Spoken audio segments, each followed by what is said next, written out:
రాజాస్. నా first message Arvind గారికి ఉన్న ప్రసాద్ గారికి. సార్ ఇక్కడ నుంచి చూస్తుంటే సినిమా మీద డీమానిటైజేషన్ ఎఫెక్ట్ మాత్రం ఉండదు అనిపిస్తుంది సార్. ఫస్ట్ అది మాత్రం ఉండదు డెఫినెట్గా. And Ramanayya, nice to see you here.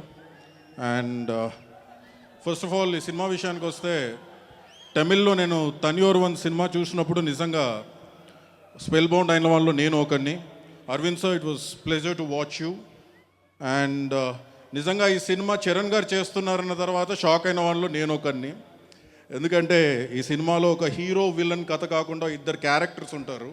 So ఆ క్యారెక్టరైజేషన్ నమ్మి ఈ సినిమా ఒప్పుకున్న చరణ్ గారికి నిజంగా హ్యాట్స్ ఆఫ్ చెప్పాలి. అండ్ సూరి, నిజంగా నాకు తెలుసు సూరి ఒక డైరెక్టర్ ఒక రీమేక్ సినిమా తీయడం, మళ్ళీ దాన్ని అడాప్ట్ చేసుకొని తీయడం ఎంత కష్టమో నాకు నిజంగా తెలుసు. And I really congratulate you for this effort. పెద్దలందరికీ నమస్కారం. మెగా ఫ్యాన్స్, ఒకటే ఒక విషయం చెప్తాను, ధ్రువ సూపర్ హిట్, మర్చిపోండి, కన్ఫర్మ్. ఈ సినిమాలో మంచి రోల్తో పాటు, అంటే ఫస్ట్ ఆఫ్ ఆల్ మంచి రోల్ దొరికింది నాకు ఈ సినిమాలో. సో చాలా హ్యాపీగా ఉంది. Proud to be a part of such a wonderful film.